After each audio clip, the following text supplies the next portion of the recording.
Hello everyone, welcome to guiding Sarathi. आज हम लोग इस वीडियो में 5th ऑफ मार्च से रिलेटेड इम्पॉर्टेंट करेंट अफेयर को देखेंगे। तो चलिए वीडियो को शुरू करते हैं। कटक का रूपक तरकासी एंड बंगाल का बैंगलर मुस्लिन, इन दोनों को जीआई टैग से भी नवाजा गया है। ये देखिए, ये रूपक तरकासी ये है और ये है ट्रेडिशनल क्लॉथ ऑफ बंगाल बैंगलर मुस्लिन। पहले रूपा तरकासी के बारे में बात कर लेते हैं। ये सिल्वर वायर से इसका डिजाइन बनाया जाता है। आर्कियोलॉजिकल एविडेंस से पता चलता है कि फिलिग्री का मतलब होता है पतला सिल्वर वायर या गोल्ड वायर से जो आर्किटेक्चर डिजाइन बनाया जाता है उसको फिलिग्री बोलते हैं। तो आर्कियोलॉजिकल एविडेंस से पता चलता है कि फिलिग्री वर्क जो है ज्वेलरी पे, ये लगभग 3500 बीसी से चला आ रहा है, मतलब मेसोपोटामिया के टाइम से। हिस्टोरियन के हिसाब से तरकासी वर्क जो है सो कटक में ये पर्शियन के द्वारा लाया गया होगा थ्रू इंडोनेशिया। तो इसका हिस्टोरिकल कॉन्टेक्स्ट देखें तो ये पर्शियन के द्वारा इंडोनेशिया के थ्रू लाया गया होगा लगभग 500 साल पहले, क्योंकि इंडोनेशिया में भी ऐसा वर्क देखा जाता है। तो ये हिस्टोरियन बोलते हैं कि ये जो तरकासी वर्क है ये पर्शियन के द्वारा लाया गया होगा इंडिया में।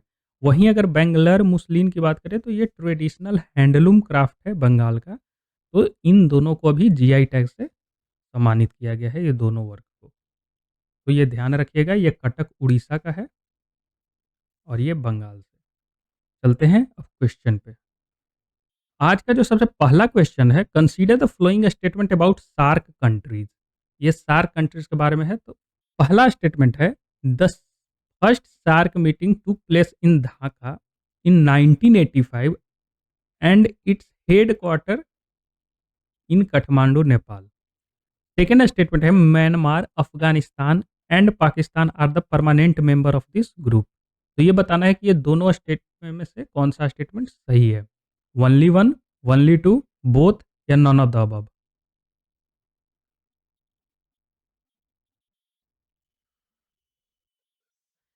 यहाँ पे ए ऑप्शन सही है, ओनली वन। क्योंकि ये जो सार्क ऑर्गेनाइजेशन है इसका फाउंड हुआ था 1985 में और इसका पहला मीटिंग हुआ था ढाका में।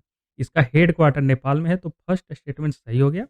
यहाँ पे म्यांमार जो है से इसका परमानेंट मेंबर नहीं है। अफगानिस्तान और पाकिस्तान तो है लेकिन म्यांमार नहीं है। तो सेकंड स्टेटमेंट यहाँ पे गलत हो गया। ये देखिए, ये सार्क कंट्रीज है। सार्क कंट्रीज में टोटल 8 देश हैं। Afghanistan, Bangladesh, Bhutan, India, Maldives, Nepal, Pakistan and Sri Lanka. और ये टोटल 9 कंट्रीज़ जो हैं ये ऑब्जर्वर कंट्रीज़ हैं, सार्क कंट्रीज़ का। लेटेस्ट एडिशन जो है से अफ़गानिस्तान का हुआ था 2007 में। पहले 7 कंट्रीज़ थे, तो 2007 में ये अफ़गानिस्तान को इंक्लूड किया गया, तो ये टोटल 8 हो गए।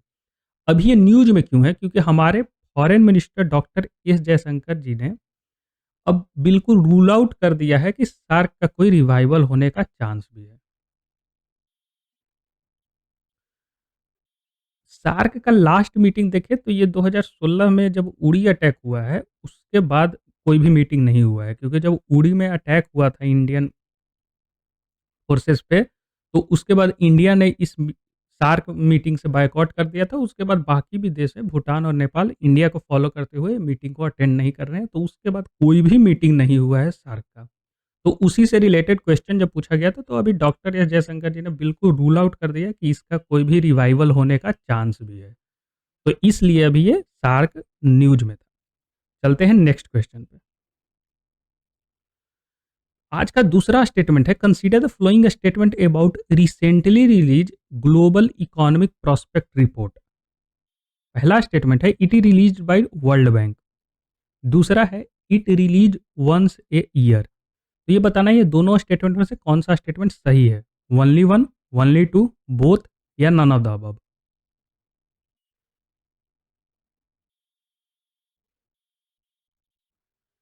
यहाँ पे ए ऑप्शन सही है, ओनली वन। क्योंकि ये वंस ए ईयर नहीं, एक साल में ये 2 बार रिलीज किया जाता है, ट्वाइस ए ईयर। एक बार पहले जनवरी के टाइम में और फिर सितंबर अक्टूबर के टाइम में एक दूसरा बार भी रिपोर्ट आता है। तो ये वन्स ईयर नहीं है, ट्वाइस ईयर। अभी जो जनवरी में रिपोर्ट आया है तो उसके बारे में देख लेते हैं। ये रिलीज़ किया जाता है वर्ल्ड बैंक के द्वारा और इस रिपोर्ट की माने तो ग्लोबल इकोनॉमी में विटनेस पुअर परफॉर्मेंस और भी खराब परफॉर्मेंस कर सकता है बाय द एंड ऑफ 2024। 2024 के एंड तक और भी ग्लोबल इकोनॉमी है जो खराब परफॉर्म कर सकता है। और ये स्लोएस्ट रहेगा हाफ डिकेड 30 साल में। 30 साल का पिछले 30 साल में सबसे स्लोएस्ट ग्रोथ है ये ग्लोबल इकोनॉमी का। अगर हम ग्लोबल ग्रोथ की बात करें तो ये पिछले साल 2023 में 2.6% से ग्लोबल ग्रोथ हुआ था, लेकिन इस बार फिर से कम जाएगा, 2.4% से ग्लोबल ग्रोथ होने का अनुमान है और ये लगातार 3 साल से डाउनवर्ड ही जा रहा है। डेवलपिंग इकोनॉमी जो होंगे वो 3.9% से बढ़ेंगे और लो इनकम कंट्रीज हैं उनका ग्रोथ 5.5% से होने का अनुमान है, जो कि कम ही है, लोअर देन इनिशियल एक्सपेक्टेड। तो ये कुछ इंपॉर्टेंट हाइलाइट्स हैं ग्लोबल इकोनॉमिक प्रोस्पेक्ट रिपोर्ट जो अभी रिसेंटली रिलीज हुआ है। चलते हैं नेक्स्ट क्वेश्चन पे। आज का जो थर्ड क्वेश्चन है वो विक्रमादित्य वैदिक क्लॉक अभी न्यूज में था, तो ये बताना है कि किस शहर में इसको इनॉग्रेट किया गया है। उज्जैन, अयोध्या, वाराणसी या डी ऑप्शन है मथुरा।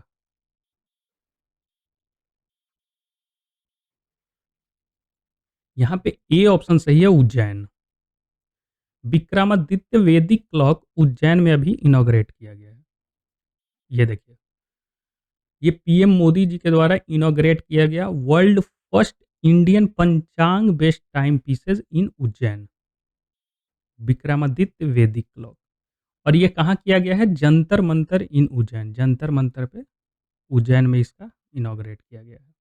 अगर यहाँ का जंतर मंतर के बारे में देखें तो ये जय सिंह टू, सवाई जय सिंह टू के द्वारा बनाया गया था।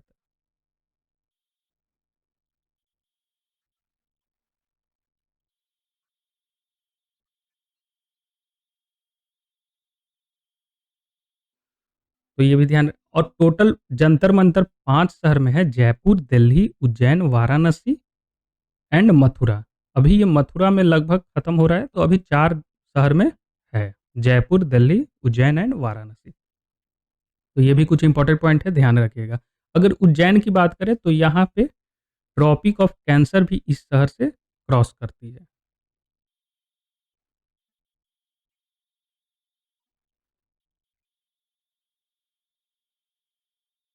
तो ट्रॉपिक ऑफ कैंसर भी उज्जैन सिटी से क्रॉस करती है, तो ये भी एक इम्पोर्टेंट फैक्ट है, ध्यान रखिएगा। एक नेवल एक्सरसाइज है, एक्सरसाइज समुद्र लक्ष्मणा। तो ये बताना है कि किन 2 देश के बीच में हुआ है। एक तो इंडिया है, दूसरा बताना है India and Bangladesh, India and Malaysia, C option है इंडिया एंड मॉरिशस या D option India and Maldives.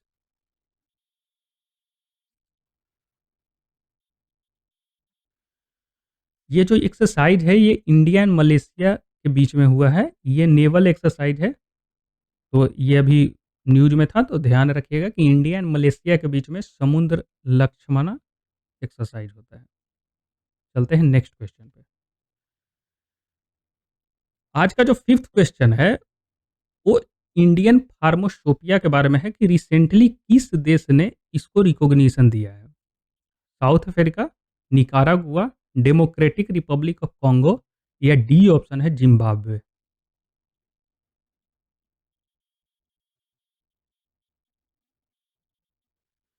यहाँ पे बी ऑप्शन है निकारागुआ। निकारागुआ ने इंडियन फार्माकोपिया को रिकॉग्नाइज किया है। ये देखिए, Nicaragua become the first Spanish speaking nation to recognize Indian pharma standard. Indian pharma standard जो है से इंडियन फार्माकोपिया कमीशन के द्वारा रेगुलेट किया जाता है। ये ministry of health and family welfare in India के अंडर में आता है। अगर इसका लॉ देखें तो ये second schedule of drugs and cosmetic act 1940 के अंडर में आता है। निकारागुआ से पहले भी 5 देश जो हैं से इंडियन फार्माकोपिया स्टैंडर्ड को रिकॉग्नाइज कर चुके हैं। अफगानिस्तान, घाना, नेपाल, मॉरिशस एंड सूरीनाम। तो ये 5 देश हैं जो इंडियन फार्मा स्टैंडर्ड को रिकॉग्निशन दे चुके हैं। तो ये हमारे स्टैंडर्ड को ग्लोबल रिकॉग्निशन मिल रहा है, जो कि हमारे लिए अच्छा है। तो ये ध्यान रखिएगा कि निकारागुआ भी वो देश है जो इंडियन फार्मा स्टैंडर्ड को रिकॉग्नाइज़ किया है। चलते हैं नेक्स्ट। एक न्यूज़ एनालिसिस है अभी ल लास लेंस, उसने एक रिपोर्ट पब्लिश किया है ओबेसिटी के बारे में।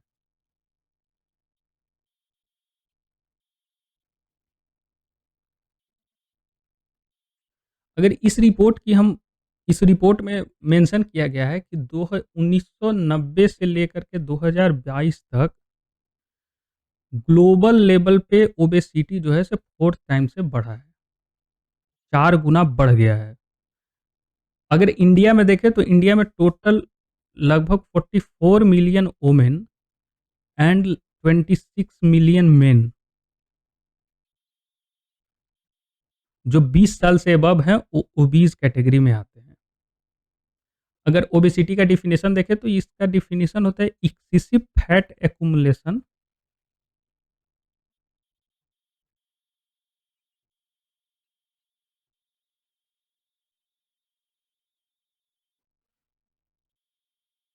That affect present health risk.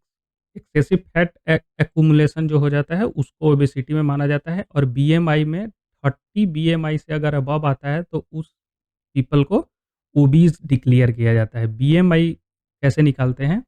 BMI का होता है weight in KG divided by height in metre का स्क्वायर। तो ऐसे बीएमआई निकालते हैं। तो अगर बीएमआई किसी का 30 से अबव आता है तो वो पर्सन ओबीज डिक्लेयर किया जाता है। और इस लैंसेट का रिपोर्ट में ग्लोबल लेवल पे ओबेसिटी बढ़ा है, इंडिया में भी ओबेसिटी बढ़ा है। अगर इम्पैक्ट देखें तो इससे इम्पैक्ट हाई बीपी,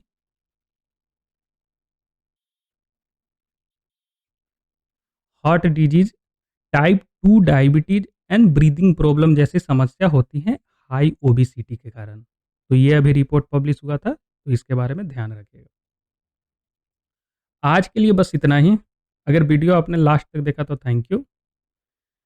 वीडियो अच्छा लगा तो लाइक कीजिए, सब चैनल को सब्सक्राइब कीजिए and press the bell icon. Thank you and good day to all.